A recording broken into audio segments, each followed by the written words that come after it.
This is 300 yards to unknown. That right there, Eric Patterson at EPAT Golf. What up, EPAT? Man, we finally got connected. This is Yeah, it was a little. Our schedules got a little crisscrossed, but we're here. Excited. I woke up this morning, Rick, and I want to say I scrolled through Twitter, and everyone had those like jumping out of bed gifs. Like everyone was fired up, ready to go. A lot of them were using like Patrick Mahomes, which I didn't quite understand, but everyone's fired up for the Safeway Open, the new season. It's a big deal, and I'm glad everyone's. the season is here. Everyone on Twitter clearly talking about the new PGA Tour season, and not that who is that? Yeah, that Chiefs team playing tonight. Yeah, No. there's another league starting up too, but I mean, after a long off season, we've been waiting for golf for quite a while. That's right. I think we had 18 hours off. I am rocking the Philadelphia Eagles I see that shirt. So I didn't know you were an Eagles guy. well, I'm from Philadelphia originally, so all of my allegiances are to the Philadelphia teams, unfortunately, for the most part. But sometimes they're all right. You're not bad. Yeah, we are recording this Thursday morning while the Safeway is actually going on. Don't worry, I've gotten EPAT's picks in advance because we were supposed to record this yesterday, and I got dropped on some Brooks Koepka breaking news. So CBS went live on Brooks Koepka breaking news, so we had to reschedule. And then I had my time zones messed up this morning, but we are officially recording EPAT, so we're ready to rock. We got to figure it out. That Koepka news, I guess we can hit on it now. That was Let's do it. I was personally surprised because he said he was skipping the playoffs to get ready, but this is obviously a bigger issue than what we've had imagined. And I mean, it's for him to sit out the US Open. That's quite a big deal. Sorry, I think my recording got a little messed up there, but hopefully we survived there. That's all right. I'm recording it. We'll fix it. All good. It was, so this is weird. I was not surprised to be like, oh, Brooks Koepka's dealing with the knee issue. He's told us he might never be 100%.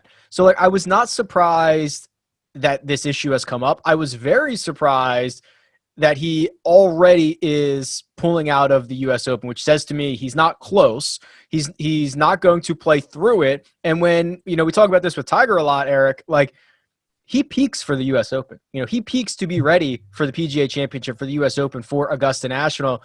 I think it's very concerning that he's not going to be playing. Yeah, like maybe he's already got Augusta on the mind because that's the only.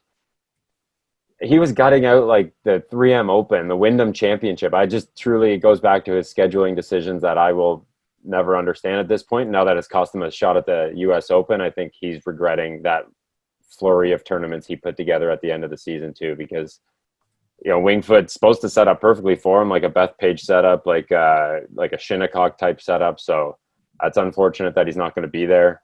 He'll probably be firing off some tweets from his couch though, and stirring the pot however he can. He certainly will be. So I mean, I don't even know where we go from here, right? I mean, this is obviously a huge stretch of golf for everyone, but especially when we get 6 majors in the new season. We know that Brooks is the big game hunter. I mean, he's 30 years old. Is this just something we're going to always be dealing with Brooks? I mean, it's not like you can protect the knee in the golf swing, right? I mean, it's there. It's in the way. You can't kind of work yourself around it. This is something we're kind of always talking about, I think. It is weird for him to be he's already building that major type schedule that Tiger has built his season around, and like for Koepka missed the Masters a few years ago, and now he's missing a US Open, and he just always seems to have some ailment that I guess is going to. It's weird that he can't recover. I find it very shocking that he can't take some time, some extended time, and really recover, because it's always something with him. And if that's his schedule moving forward is around the majors, then he's probably not going to be making the FedEx Cup playoffs as much as we would like to see him do, or like we'd expect him to do. So it's going to be a very major focused schedule, and it's weird that he is only 30 and he already has all these issues. I certainly don't want to speculate that the 6 consecutive weeks that he played from the Workday Charity Open to the Wyndham Championship did anything to exasperate this injury. However, we at the time were saying this doesn't make any sense. Like, what is he doing? I know he's trying to get to Eastlake, but this seems kind of reckless. And then part of it is, and you were all over this, EPAT, like he was not supposed to play the Memorial, and then he added that late after the Workday Charity Open after he misses the cut there. So I think moving forward, like Tiger's very meticulous in what events he chooses. And I think Brooks is going to have to be very meticulous about the schedule that he creates as well, but he's also going to have to stick to it. If he's going to try to add, I'll add the Memorial because I need reps, or I need, like, that seems more reckless than not. Like, nobody, as much as I hate it, nobody's been as good as Tiger about creating the schedule and then sticking to it. And I think Koepka he might have to. We also speculated that he plays a lot of these events to get Chase in the field. So if that is the case, Yeah. He's going to have to cut ties with that.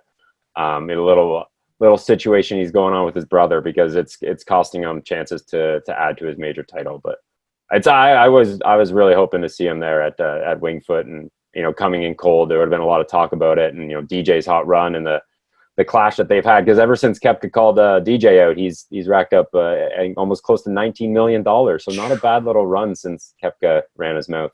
All he needed was a little poke for 19 mil. Let's talk about that. The Tour Championship, Dustin Johnson takes his 2-shot lead. He ends up winning by, did he win by 2 or did he win by 3?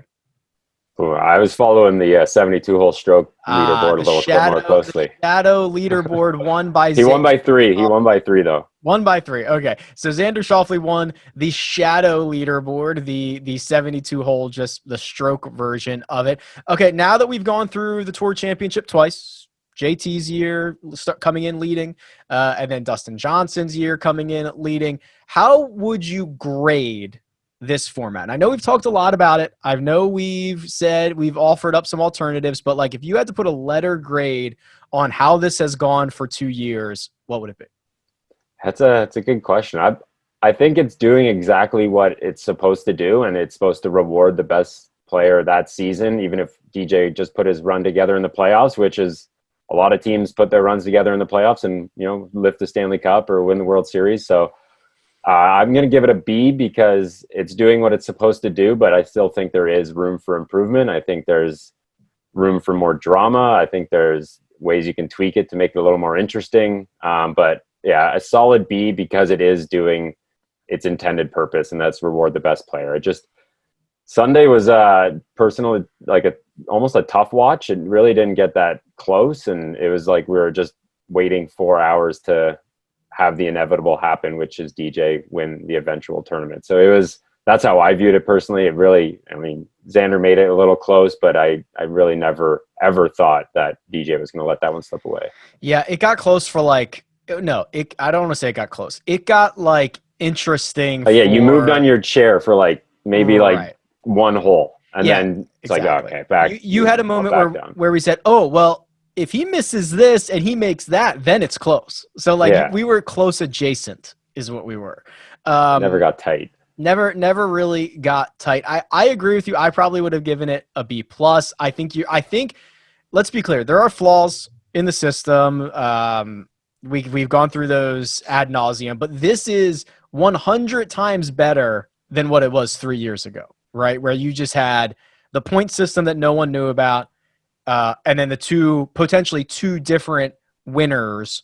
That was garbage. So anything better than that, and this does accomplish the goals that they're trying to achieve. It's like beating a dead horse, but I will disagree with you because I like the old system. I'd be okay with bad. But why though? You're winning. Xander deserves something for winning the tournament. I will stick by that. He showed up for 4 rounds, shot the lowest score, and won the tournament. Is it acceptable? Didn't win the FedEx Cup though. Is it acceptable to play a game in any sport, anywhere, without knowing your score relative to the rest of your competitors? That's kind of what they were doing for 72 holes, but their end goal was the FedEx Cup. Right, but under the previous system, with the points and every shot changing it, you don't know where you're at. I'm okay with getting rid of the points, have a staggered leaderboard, and then have the Tour Championship leaderboard on the side. Just convert the points to strokes, and then I don't know. So you want Xander to get credit for the Tour Championship victory, and you want DJ to win the FedEx Cup and the $15 million. Yeah, that's the way I would look at it. I just think that's, I don't know. There's something about just scrapping the whole Tour Championship and the history of that event and the trophy, the Calamity Jane or whatever they hand out that Tiger was holding and playing around with. I think there's like, that's a tournament. It's not just, don't call it the Tour Championship because it's just like the sprint to the FedEx Cup. But again, we're just beating a dead horse. I'm very excited to turn the page and revisit this conversation in 52 weeks because I know we're going to be talking about it again come, September 2021. We certainly are. Okay, so the Tour released the official nominees for a couple of awards, the Player of the Year and the Rookie of the Year. So the Player of the Year nominees, and these are in alphabetical order, the Tour makes that very clear. Dustin Johnson, Colin Morikawa, Jon Rahm, Webb Simpson, Justin Thomas. Notably, no Brendan Todd. However, these are your 5 nominees for Player of the Year. Would you like to give a nod to one of these golfers as your EPAT, as the EPAT Player of the Year? I mean, yeah, I actually posted a little article giving my prediction for who's going to win the Player of the Year, and I do think DJ is he's going to win that honor just because of his late run. How the voting went last year, because McIlroy versus Koepka was like majors versus FedEx Cup title and wins and like PGA Tour performance. So I think the players like to reward the money, reward that end of season push, and I think DJ is going to win it. Although I could make a case for JT, Morikawa, and Rahm. I think are all very deserving. Maybe Rahm the last on that list. So the voting process is done by Tour members, but you had to have played in 10 official FedEx Cup events last season. So that's Does Tiger get a vote? Tiger wouldn't. I don't think Tiger gets a vote. No, he doesn't, right? I mean, did he play in 10 events? I think he played. I don't believe so. 9. Hatton didn't play in 10 events. Yeah, so I mean, there's yeah. Sorry, Tiger, no vote for you. The guys that started their season a little bit later and played a short schedule might not have a vote here. I think that's right. I think there's a bunch of recency bias that DJ, his 3 victories all coming in the restart is. I mean, it's going to be massive, including the Tour Championship and the FedEx Cup. Yeah. JT's season actually looks better with the shadow leaderboard. No, it doesn't. I take that back because he came second at the FedEx Cup and then tied for 3rd in the shadow leaderboard. So I take that back. No, I think you're right because JT would have 3 wins. Dustin Johnson would have 2. Yeah. And they would have both tied for 3rd at the Tour Championship. So no, I think that is 100% right. If you are looking at it from DJ's season performance, yeah, because DJ really didn't get 3 wins. That's just going to bother me forever. But well, it is what it is. Okay, well, how do you weigh Justin Thomas's 3 wins in no-cut short field events versus like Colin Morikawa's 2 wins, Workday, and the only major of the season? That's why I still give the nod to 3 wins because they were pretty loaded fields. It's not like he was beaten up, but he wasn't winning the Brendan Todd fields. No offense to my guy B Todd, but he still won like really good WGC, CJ Cup. Although they were no cut, it is what it is. I think 3 versus 2 with a major it's pretty close. That's almost like the Koepka McIlroy decision from last year. I think you'll go to the wins instead of the major performance. Webb Simpson's the only guy. Well, I guess we didn't really talk about genre. I mean, okay, so the fact that we only play, I don't know how many official events we played last season, but the fact that we've got like 6 guys who won multiple times is kind of wild, right? I mean, I don't remember it being. I mean, we are 5 wide for Player of the Year, and you could really make a case for all of them. Yeah, like Rahm won probably the 2 toughest tests, which is Memorial and Olympia Fields were incredibly hard, so you could.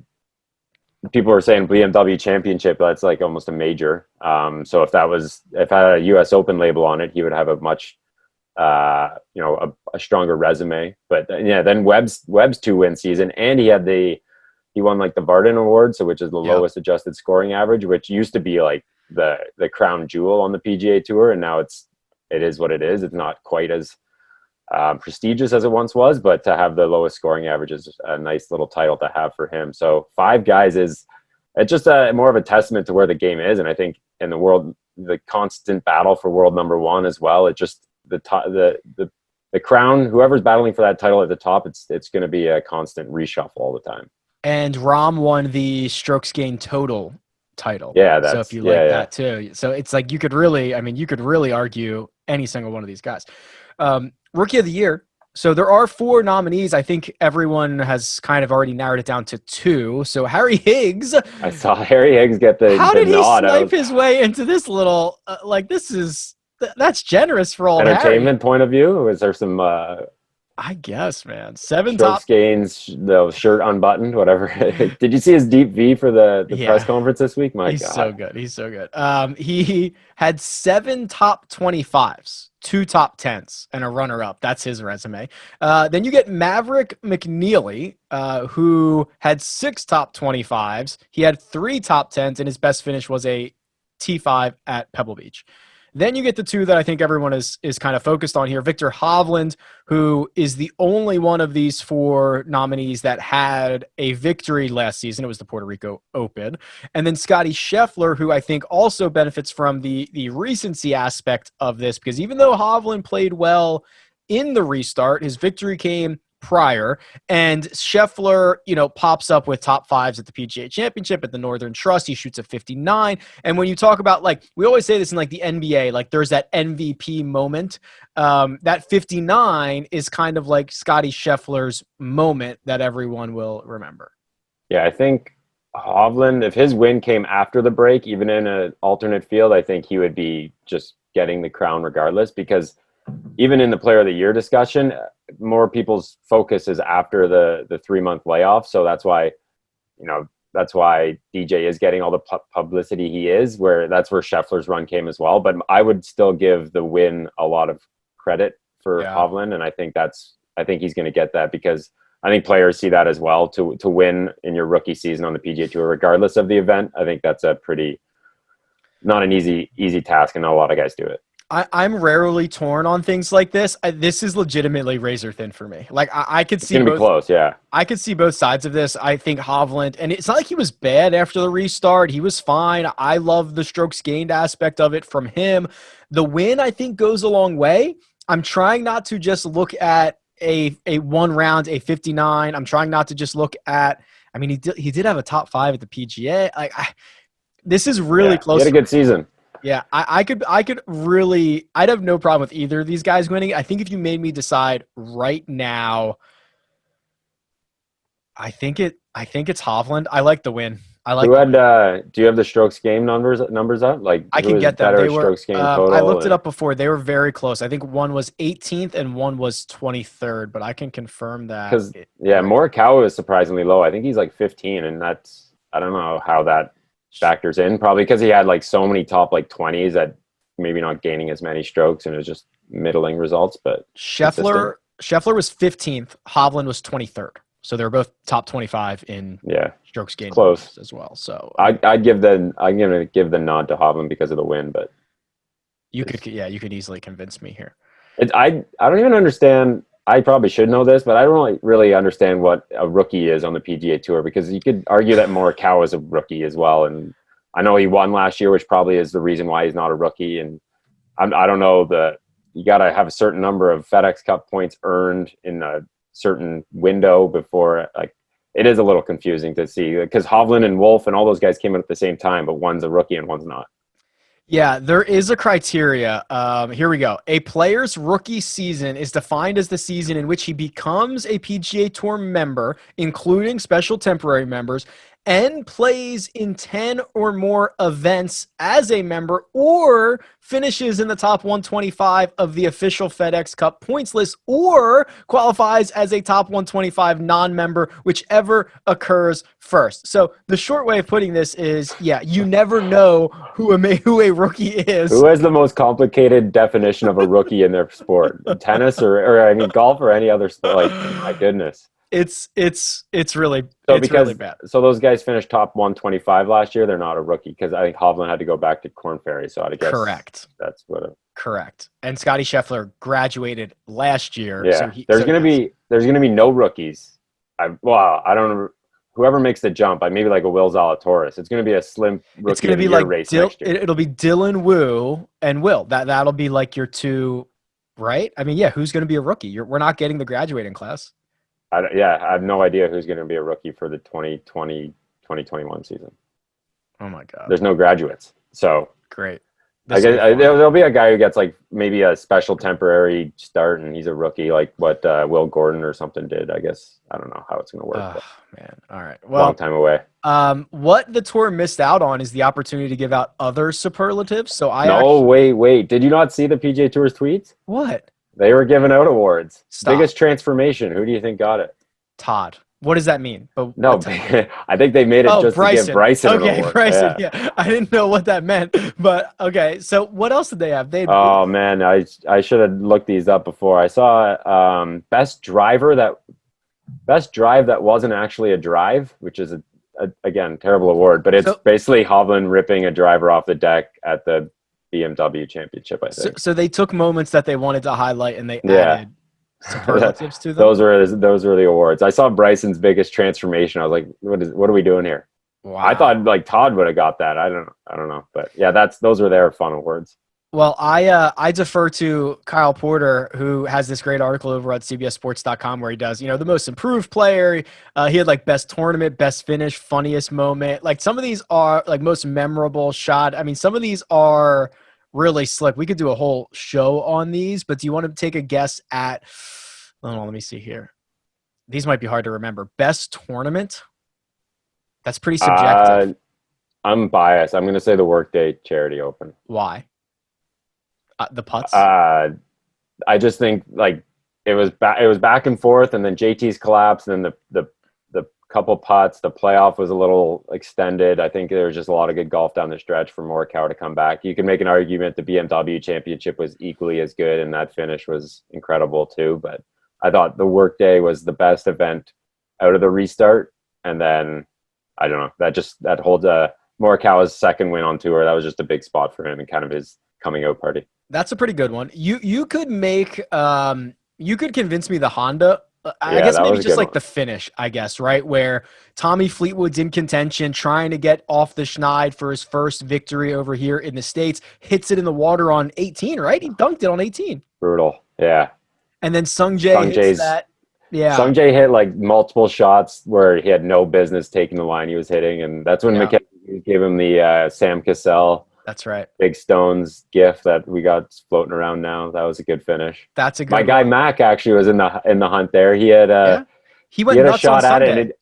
He went 66 and his second, I guess his approach in 18 went it took out some people in the grandstand, if you remember that.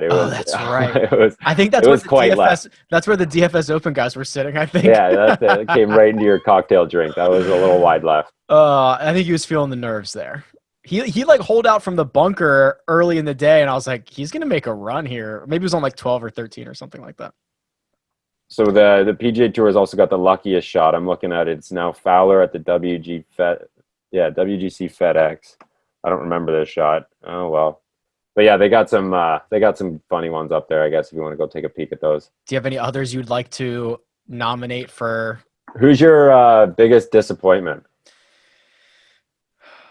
I think the answer has to be Tiger, which is weird because he won this year. Yeah, but he also didn't play the Players, and anything he played in this calendar year, he was kind of bad. And here's the thing with Tiger. He does not get the benefit of low expectations. He doesn't. It's just never going to happen. So when you expect him to contend, even if he's going to play 8 times a year, you expect him to contend 8 times a year. And when he doesn't in the entire 2020 calendar year, it's a disappointment. I think another obvious one is, did Brooks win this year? No, Brooks didn't win. He would have been mine. I think that's just a bad effort. I think he was number 1 going into the season, and he's dropped outside the top 5. So yeah, Koepka is my biggest disappointment. I mean, you could make the case. I mean, those guys I think are a bigger disappointment, but like Ricky Fowler didn't have a good year.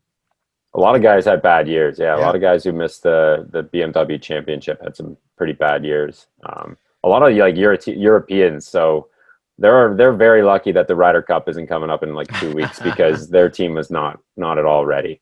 Molinari's MIA and Justin Rose is bad. Sergio's bad. So they dodged a bullet. I think they would have got absolutely destroyed if they were playing the Ryder Cup in a couple weeks. Wow. Yeah, that's a good one. Biggest disappointment. I still think it's Tiger. Tiger or Brooks are the front runners there. I don't know if do you have any more of those Porter ones? One more before we. I have funniest moment. Again, pretty. Yeah, you have to rack through your. I mean, it's got to be Bryson moment. Bryson's. Okay, how about Bryson's? Oh, I don't know if this was funny.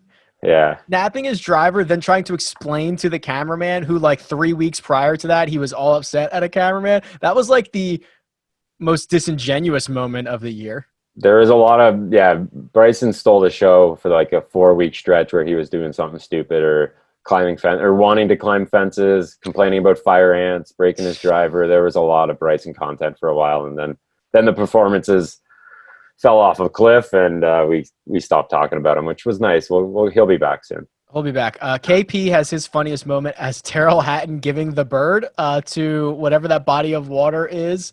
And then he shot his club, didn't he? Then he pulled the shotgun out. After and then he won the tournament, didn't he? Then he won the tournament. Yeah, that was at API.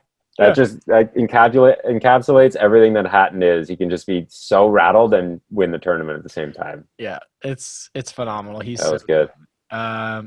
Yeah, those are we need a whole show to go through these, but those are the fun ones. Safeway? Super season. It's here.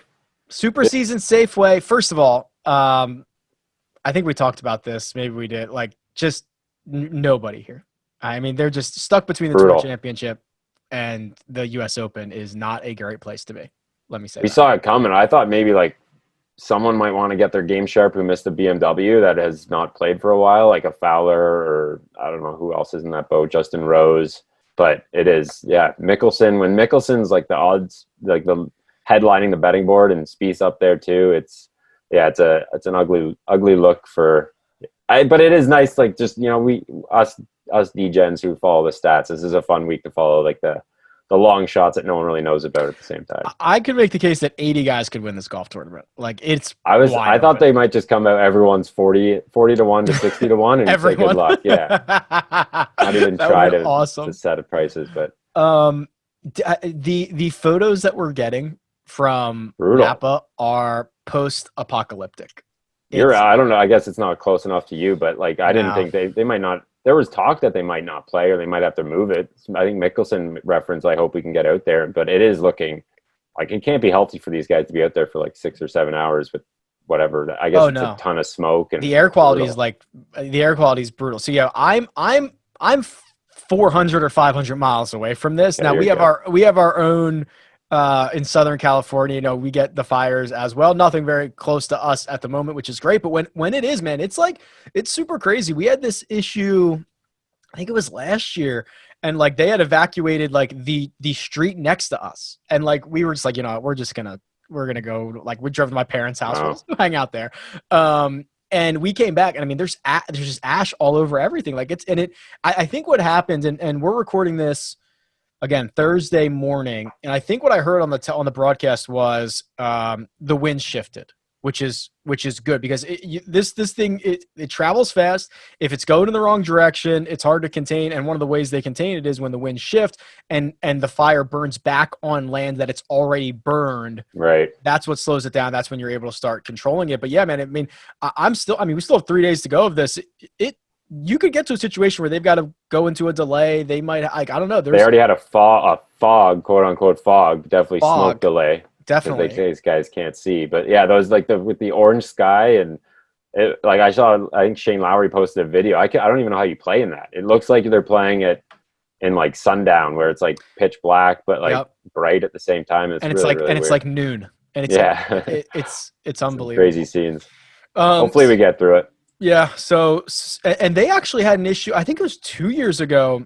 They had a fire on the golf course, it destroyed some of the stands 2 or 3 years ago. Yeah. So this is certainly unfortunately for this year. Yeah. It's not. Yeah. I mean, this is fire ideal. season.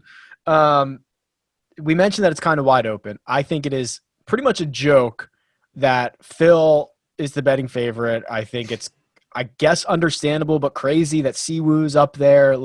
I kind of made the argument, at least for DraftKings purposes, I could get away with not having any of these guys over $10,000 and just like living down in the 40, 50, 60 to 1 range. Yeah, that's how I approach it as well. But I think like if Mickelson didn't win his Champions Tour event, he probably would have been like 30, 40 to 1. I think that just do we think that so much data. Yeah, and I completely agree with you. But do we think that has any bearing on what he's going to do on the PGA Tour? No, had I known that course that he played for the Champions Tour was pretty much like a driving range wide, there was no rough, and every fairway was like 100 yards wide, so he could just literally unleash drives and have a shot into the green. I didn't know that was what he was playing in. But and if you missed the fairway, you were just in the other hole. You could just hit it back. Fairway everywhere. Yeah. There was so much fairway and like maybe the odd bunker, but had I known that, I would have really reconsidered betting him at like plus 250 because that was almost a no-brainer. Yeah, he ran away with it wire to wire, I think. All right, so what we're going to do this season, I'm going to keep track of this. So we talked about this. We're going to make 3 picks a week, Eric. We're going to do one and done style. So we can only pick each golfer once. I'll keep track of the winnings as normal. And then we're going to do a top 10. So this is basically, we're just going to count how many top 10s we get and what percentage we get them. So he either makes the top 10 or he doesn't. I don't care if he finishes 1st or 9th or 10th or in a 50-way tie for 10th. If he finishes in the top 10, you get credit for it. And then a sleeper, which I think I defined as what, 40 to 1 or 50 to 1? 50 to 1 and over. 50 to 1 or over, and we'll keep track of those winnings as well. But that's not one and done. You can use the same sleeper multiple times a year. So I like it. I tried to make this as confusing. It's a good way to embarrass myself. I appreciate that. Okay, so we have texted these to each other beforehand. So let me pull it up real quick here because the event has obviously already started. Let's start with sleepers. Your sleeper is Denny McCarthy. Tell me why. I usually don't back Denny, but he's extremely good at par 5s, and I think this course rewards guys who play par 5s well. He showed some flashes with his irons recently, and he's one of the best putters in the world. So I think that just bodes well for someone who's going to make a lot of birdies this week. And I saw him near the top of the leaderboard to start, but he's 1 under through 7. Not bad. We'll get there. Get a few more par 5s in him. He's right in the position he wants to be. Back-to-back years winning the strokes gained putting crown for old Denny McCarthy. He's only 2 I'm not usually a big Denny guy, but he popped in some stats models, and I think he was pretty popular. A lot of guys saw probably the same numbers I was looking at. He is, and I'm on record talking about how much I hate the putting stat, but like he is by far the best putter on the face of the earth, and it's really impressive. It's like unbelievable stuff what he's able to do. I'm going with my sleeper as Wes Bryan. Very small sample size, short hitter, shouldn't matter at Silverado. Still working back from that shoulder surgery that he had. Do you ever weigh this? Like, Wes Bryan wins, not necessarily often, right? But he's won on the PGA Tour. He won 3 times on the Korn Ferry Tour. That's how he got his status. Like, at least I want a guy who has teed it up in a field of 150 golfers and has been the best guy in the field that week. I think that's huge. I think there's guys who, that pressure on Sunday, regardless of the tour, regardless of, the field strength, I think that is something to be said for somebody who can close a field of that many golfers. I think, Wes Bryan is a win. Like, he's a proven winner on the tours he's been on. To have a PGA Tour win this early in his career, it's, I don't mind that at all. As we record this, he has not teed off yet. Top Still 10. Alive. You did the smart thing here with your top 10, and I think, well, I won't spoil it. Your top 10 is Joel Dahmen. How did you decide on good old Joel?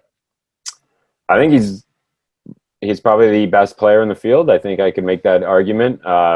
Recently, even before the break, he was putting up good results, plays well in California, it seems like. I think he had like 3 straight top 20s with maybe a top 10 mixed in there recently. Played the BMW, I believe.